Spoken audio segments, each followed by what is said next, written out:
As the autumn leaves turn, we welcome you into another edition of Moral Side of the News. I'm John Blim with the WHAS Crusade for Children. With me, as always, is a distinguished panel this week. Reverend Sally McClain, Christian Church, Disciples of Christ. Reverend Dr. Kilen Gray, Louisville Presbyterian Theological Seminary. Rabbi Stan Miles, Louisville Melton School. And Father Joe Graffis, Archdiocese of Louisville. Our first topic, Election Day is less than 4 weeks away, and this midterm could change the power balance in Congress. If Republicans take back either the House or the Senate, they could thwart much of President Biden's agenda in the last 2 years of his term. So turning to our panel on Moral Side of the News, do you anticipate a high viewer turnout and or a shift in power? Your thoughts?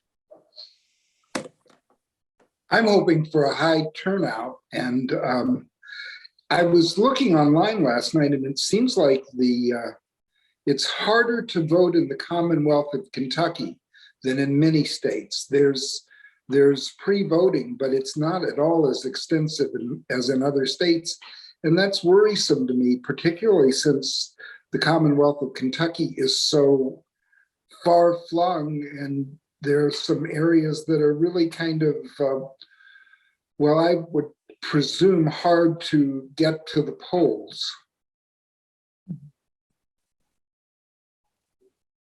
I think it's up in the air, as they say. None of us know exactly. It seems like the two issues it boils down to inflation or democracy. And depending on where you fall on that issue, some are going to go towards inflation and saying, throw them all out. Democracy, other people are going to have different choices. And where that's going to divide across the House and the Senate and even our local elections is really up in the air. It's like it's 48%, and where the 4% are going to go, who knows? We also have the reproductive rights on the ballot. Yes. And so, according to what I've heard, many women who have not registered to vote in other states, I don't know about Kentucky, but in other states are registering to vote because they want to see some justice done with women's issues. So I think that's going to add into the mix, Joe, not just the economy and not just the democracy, but also women's rights. I agree with that. I think that the reproductive rights is the major issue of this election, and that it's going to sway unexpected results with this election. I really do believe that the decision that the Supreme Court made earlier has galvanized women and those who are allied with reproductive rights.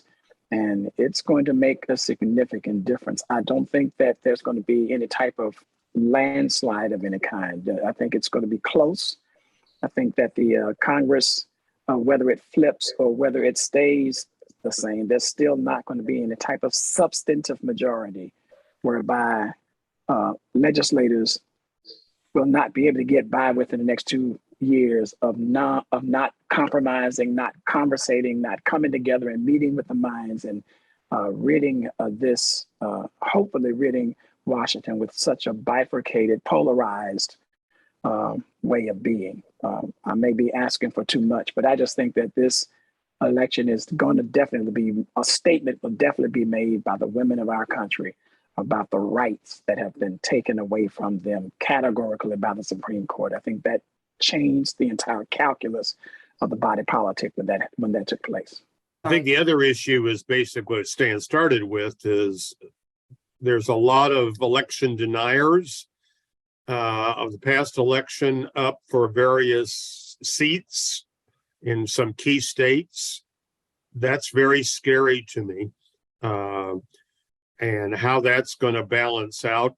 There's the difference between the national and those local elections. That worries me a great deal. Excuse me, Sally. No, what I was going to say, my assumption is that the pro-choice, pro-life issue is going to be independent of the party that you select. Is that correct? So that would not be under Republican or Democratic. That would be under whether or not you agree with that particular Supreme Court decision. That's correct. Or the decision of the state of Kentucky, actually, and the trigger law that's gone into effect. So as far as an indicator of Republican Democrat, I would see that would not necessarily be the issue, except for those Republicans who are into that extreme Republican right category of denying women rights. It's more than just reproductive choice, which is a huge part of it, but it's really about, do we have separation of religion and state in this country, or do we not have it? And it's all about having people free to practice their religion. It's that simple. I mean, those faiths that believe in an abortion, that abortion is wrong, for the people who are of that faith, they have a right to preach that and demand that of their followers. But for those of us who have a different perspective, to have that perspective forced on us is very, very problematic. It's also women's health care, because the first funeral I did was for a woman who had a fetus that died at 7 months, and she had to deliver that baby. Today, would she be arrested because of that? But she had to give birth, and I think that there are those sorts of situations, and women are speaking out about that in their campaign ads as to what the repercussions of all of this really mean for women's health care. I think what Stan brings out is very important. It's very, very important, and it's connected with women's health, because that's a flow through of a theological position, and that this theological position that is being translated into legal and policy and law is based on a particular understanding of Christianity that is not Christian at all. And so it's so true that, and that's a good question, you know, why should politicians use religion as a basis for why they should be elected into office? We're talking about civic law. We're talking about law that impacts every person, whether that person is Christian or not.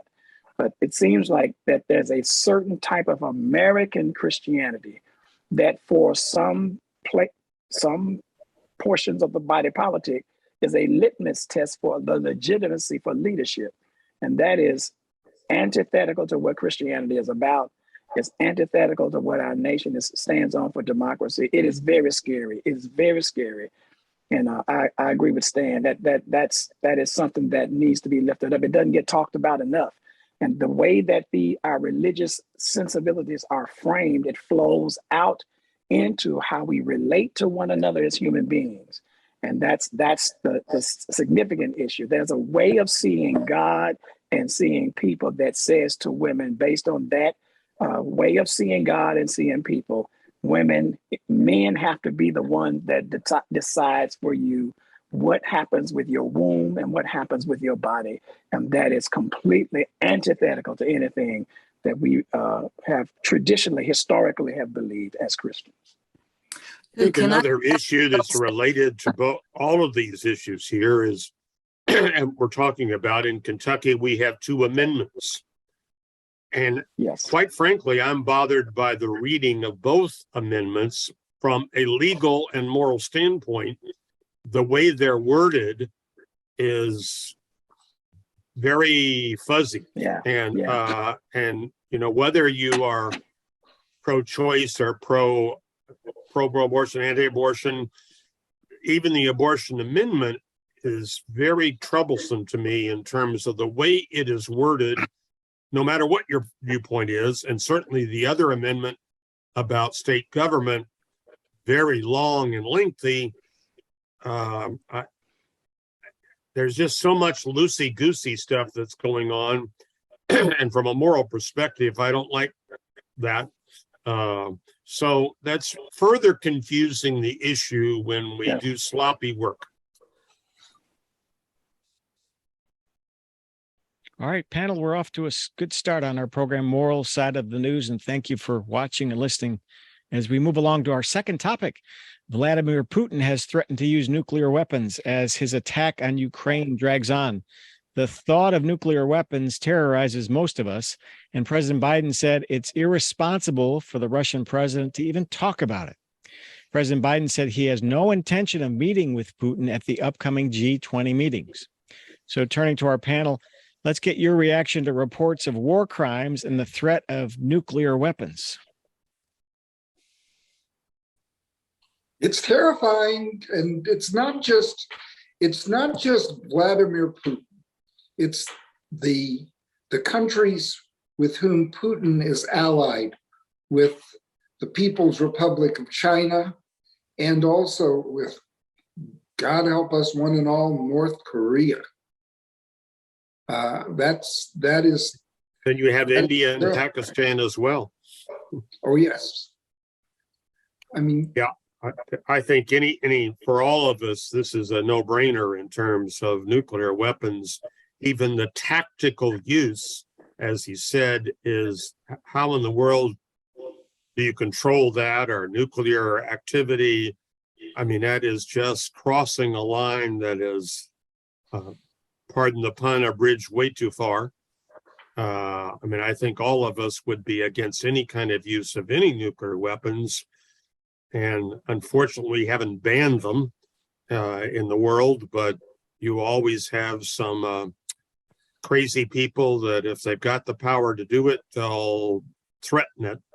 But I would agree with the president in that there's almost no way you can keep this from becoming potentially Armageddon. But whatever we can do to keep Putin from using these weapons, I don't know. It's beyond me. Well, when you have somebody that's power hungry, you really don't know what they're going to do. I mean, they can threaten and threaten and threaten, and then eventually they might do it. And trying to look at what the end outcome would be, I can't see that it would be advantageous for Putin to use nuclear weapons. But, I think of the destruction in World War II when we used the atomic bombs and the generational effect that's had, almost a century, of radiation and people suffering the consequences. Also with Chernobyl, which was, oh my gosh, a horrible event, and how that spread all through Europe. So I can't see that somebody would actually make a decision to put our world, our globe, in that kind of a situation that would take another century to overcome. But that doesn't mean that he won't do it. I mean, that doesn't, because if he is backed into a corner enough, I don't think we really have any idea what he would do. Well, it's my I think that was the question. Go ahead, Kilen. It's my understanding that both India and China has been communicating with Putin against to discourage the use of that, but Iran has not. In fact, the latest bombing in the capitals of Ukraine were Iranian-made weapons. So Iran is off the table there. That's a whole different geopolitical calculus right there. In my view, with how I understand what we've been told about Putin, if Putin wanted to use nuclear weapons, he would have done so already. I mean, because the way that Putin is characterized by the media that we receive is that he is ruthless, And he's shown just what has been happening in the Ukraine. He's shown how much he does not care about human life. And it just seems to me that, the most that he's able to do, because he understands the repercussions that would happen to his nation with the use of any introduction of nuclear weaponry, he understands very clearly that this would be a death sentence. It would be a complete eradication of anything he's trying to accomplish if he's basically trying to extend his border beyond to include the Ukraine, including nuclear weapons, is totally antithetical to that goal. And so I just think that with the kind of personality that we're talking about, if he wanted to do it, he would have done it. If he could find a way to do it that advantages Russia in any type of way, we would be talking about that he has already used nuclear weapons. But I think that at this point, most he is doing is threatening it, and it's not going anywhere. And it's putting fear on all of our hearts. But for those that are facing strategically what he's doing, they're not shaking. It's not shaking them whatsoever. I heard one commentator agreeing with what you just said, that what would be in his interest to do it, because radiation is going to blow toward Russia, and all the places that he might use, he is endangering his own country, which is only going to exasperate all that anti-Putin things. You're thinking about doing this, wind is going to blow to us, and we're going to be the consequences. It's not going to blow toward Poland, so it makes no sense. But as the question was, is he rational or irrational? I don't know. I think the people of the world now, particularly the civilians in both Russia and Iran, are getting to the point that they're beginning to say, enough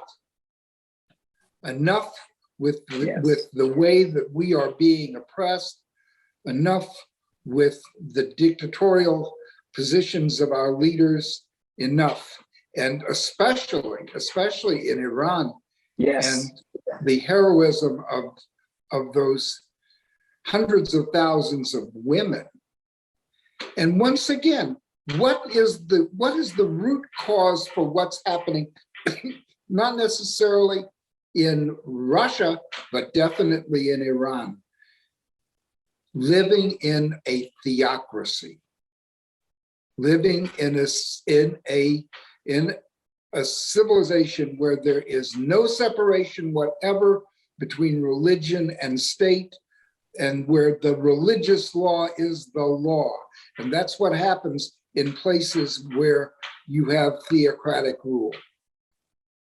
I think the interesting thing, as you said, is always the reaction in Russia, where soldiers and males are trying to leave to go to other countries. And who's ever seen anything like that in Russia in 50, 60 years, against the Soviet Union, of course, but I think even more now.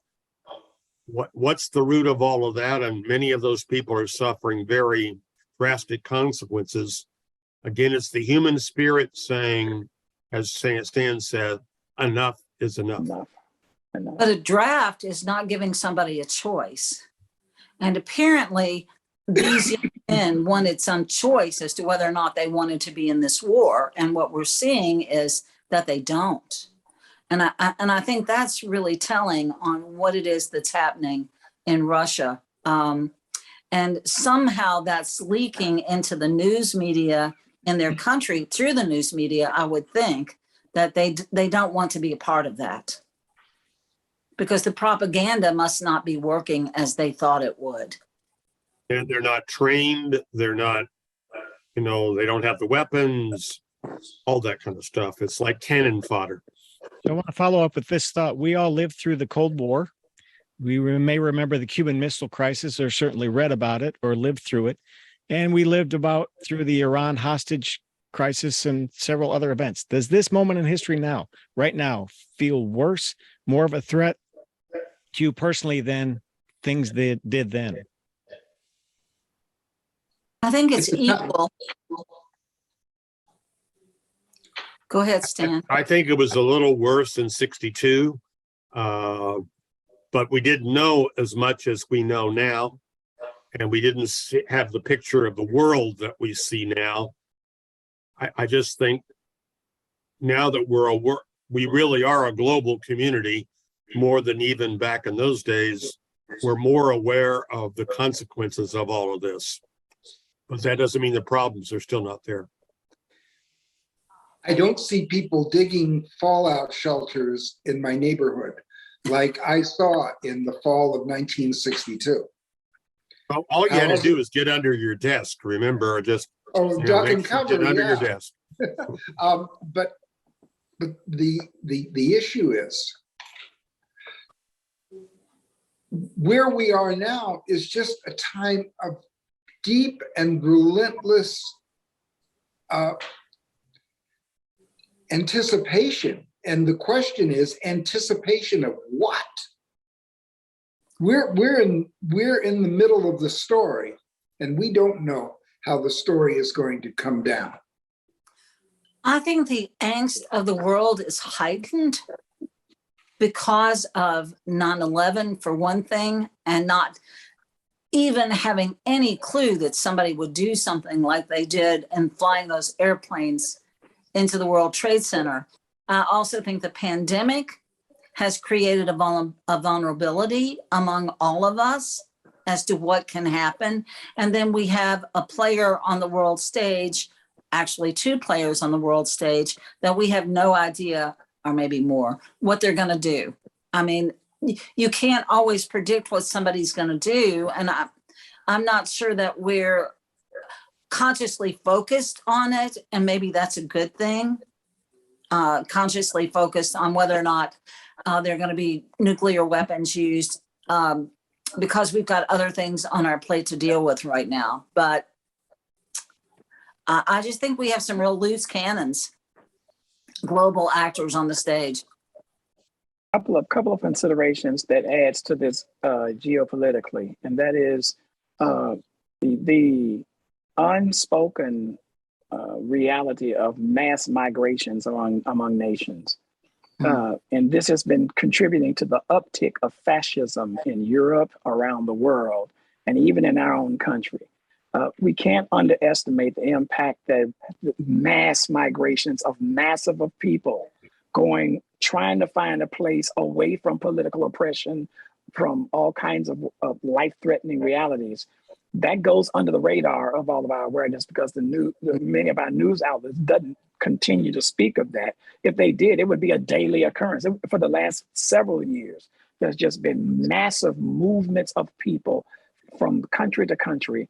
And I'd have to think that is one issue. The other issue that adds to this story is the high level of corruption in Russia.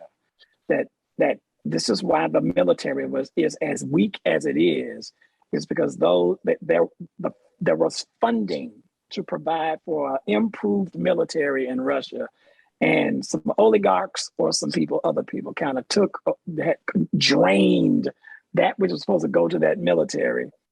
That's corruption on every level of that society. When you add the fear of people with migrations that's happening, and then corruption at a high level, then you have a leader who's trying to do a war in the glory of the Soviet Union in the past, thinking that he has what he has to do it. And then when it is revealed, his soldiers are running away. Even the land that he's annexed, they're running from that land. They have no control of that.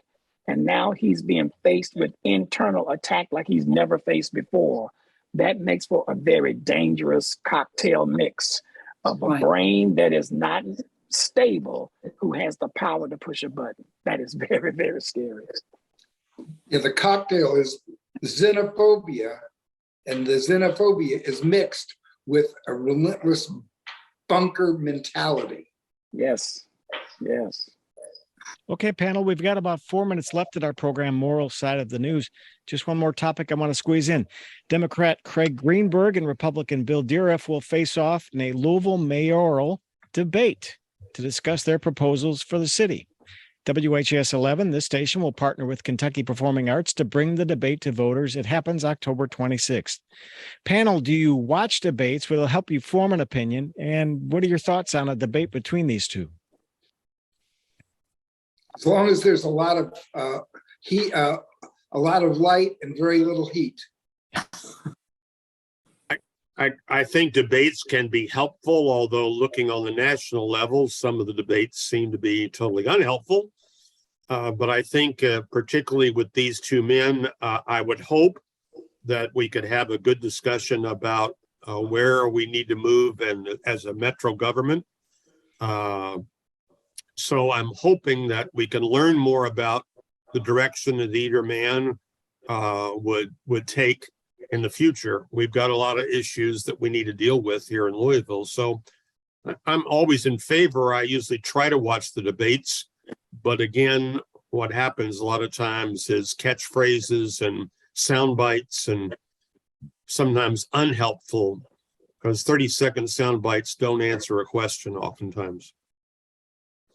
To the credit of both of these candidates, this has been a very civil campaign. We haven't been hearing a lot of personal attacks from these candidates. I'm hoping that continues with this next debate that they have. But yes, I watch debates. I listen very closely to what they have to say. I'm not in the Louisville area, but what I'm hearing is the violence of Louisville and how people want to get out of town and move somewhere else. So I'm hoping they can express how they would handle that situation and make Louisville again an open and welcoming community, as I have always found it to be. All right, we will stay tuned to watch. We've got about a minute and a half left. We said goodbye to acting legend this week, Angela Lansbury. She died at age 96. So panel, as we leave, do you have a favorite film or TV show that she starred in? I know you all may come up with one. I've got a play. I saw her on Broadway in the original production of Sweeney Todd. And she played a baker who baked people into her meat pies. And to tell you the truth, it was wonderful theater, but a little edgy. But that's my one Angela Lansbury memory. Murder, She Wrote. I'll say it. I was waiting for that answer. I was waiting for it. I would agree with that. I mean, what an incredible actress, though, over 80 years and all the various roles that she played, from being a villain versus being a Mary Poppins type of figure, in other ways, outstanding talent. And a lot of that generation we're losing. Sally, last 10 seconds to you. We've lost too many good people this year. We really have. So, yes. All right, panel, an outstanding program of Moral Side of the News this week. Thank you to Sally McClain, Kilen Gray, and Stan Miles, and Father Joe Graffis. Join us again next week as the conversation always continues right here on Moral Side of the News. Thanks, panel. Have a great week.